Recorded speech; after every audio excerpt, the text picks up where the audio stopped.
Outline. 1. Introduction. Man has been created to make effort and to work. Work, a source of satisfaction to human emotions. 2. History and value of manual labor. Prejudice against labor and the labor class. Workers deserve respect. 3. Examples from the life of the Holy Prophet, Pbuh. He used to mend his shoes himself. Milked his goat and pulled water himself. 4. Examples from the life of Quaid-i-Azam. He worked from morning till late at night. The motto of his life was work, work and work. 5. Conclusion. Essay. I believe in the dignity of labor, whether with head or hand, that the world owes no man a living but it owes every man an opportunity to make a living. John D. Rockefeller. Work is a primary province of the civilized life. It is the source of most rights and human welfare. It brings happiness to man's life and promotes his well-being. Work is an integral part of civilized life. Without it, life loses its motive forces and its character. Work is a paramount sponsor and source of happiness. Work, according to Carlyle, is the grand cure of all the maladies that beset mankind. It is the key to all progress. Work is compared to life and idleness to death. The prosperity of any nation depends on the work of its people. If they remain like lotus eaters, no nation can progress or achieve anything remarkable. The prosperity achieved by nations like Japan and France bears out this. No pain, no gain. Of all types of work, manual work or labor is most valuable and dignified. The denigration of manual labor is a long, sad, enticing story of human civilization.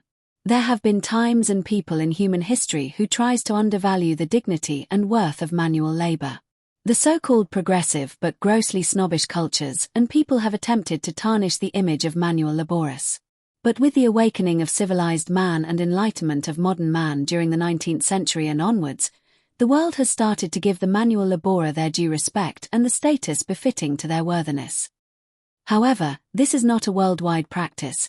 In many parts of the world, manual labor is still regarded as a lowly work and the laborious are looked down upon by their fellow being. In particular, there seems a tussle between the laborious and the capitalists. An insight into the matter reveals the truth that no community can survive, let alone prosper, without the manual labor of farmers, industrial employees, construction workers, miners, and innumerable other men and women who toil to make everyone's day-to-day life possible. Yet a deeply entrenched prejudice against manual labor and laborious persists. All labor that uplifts humanity has dignity and importance and should be undertaken with painstaking excellence. Martin L. King, Jr. It is no more coincidence that the manual class, providing socially indispensable physical labor, frequently ends up deprived of income, status, social respect, and even human dignity. All kinds of laborious deserve respect. But there are cultures and communities that consider certain types of labor ignoble and inferior. As a matter of fact, in certain circumstances, the work of farmers is much more important than that of teachers. The reason is that if the farmers don't work, we'll not be able to get any foodstuff. If street cleaners do not work, life in cities and towns will become difficult. It does not denigrate a person if he becomes a day laborer or a street cleaner, but it is certainly ignoble for him to become a knave or a thief.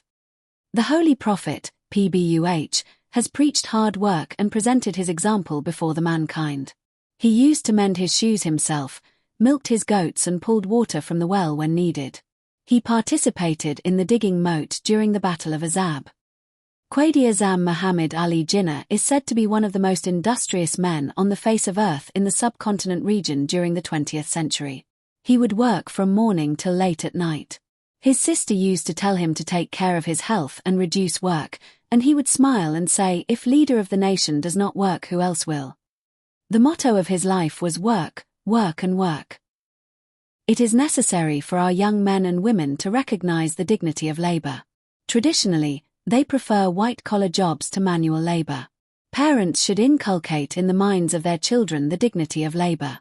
Manual work gives an opportunity to all who wish to take part in the government and the well-being of the state. We should look up to the worker who earns his livelihood by the sweat of his brow.